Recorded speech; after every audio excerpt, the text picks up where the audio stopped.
Money is probably the biggest thing. With me at the moment, I've recently just lost my job because because I used to work in a kitchen.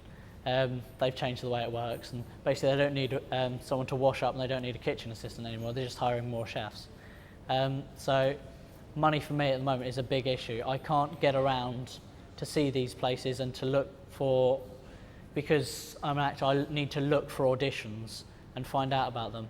I can't go look for them because I haven't got the money to go around and look for them, and I can't pay for myself to travel to these locations to do the auditions, or even to be part of the rehearsals and in the production if I don't have the money to do it.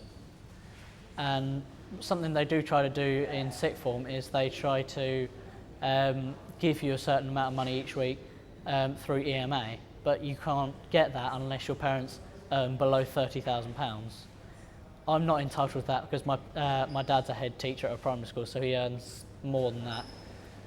But because he only earns just more than that, he won't give me any money. So I'm without money at the moment, and because I'm without a job, I can't travel. I'm sure that I'm not the only case like that. I'm almost certain that at least 2/3 of the people in that room and walking around this gallery at the moment think that money is an issue for them at the moment. A lot of them would like to go out and shop, and they talk about all these brand names that they own, but they're actually walking around the place in things like TK Maxx and Tesco's trousers because they're cheap and they're affordable, because we don't have the money.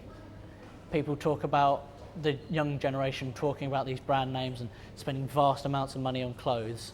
We can't afford to spend this much money on clothes because we don't have the money to get around and reach these goals that we want to reach. For some people, fashion might be their passion.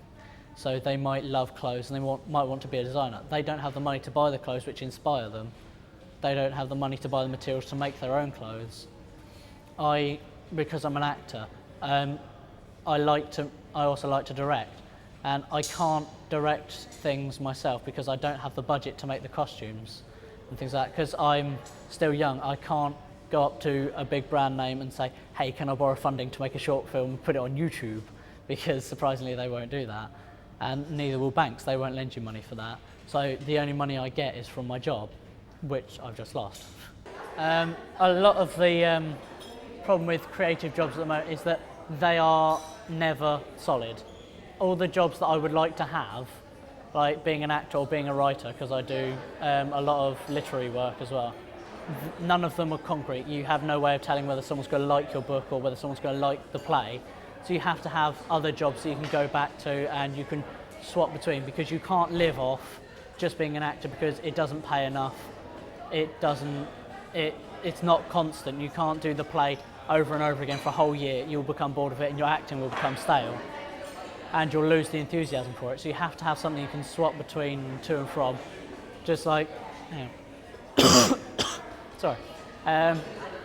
You have to be able to take what you're doing and do something else at the same time.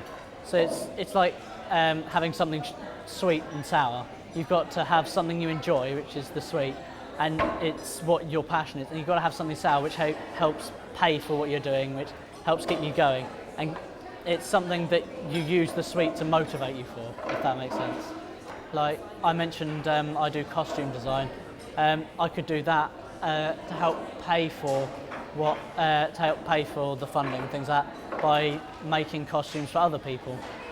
But the problem with that is getting into it, just like the problem with doing prop design and things like that, which is where my art comes into it, because I can design things. Just like I can write scripts because I do literacy. I can cover any job that is required in film or theatre industry because it's all creative. And everything that is creative I have some basis in because of my school. And it's all something that I really enjoy. I love it. It's my passion to do theatre and film. But getting into it is the hardest thing.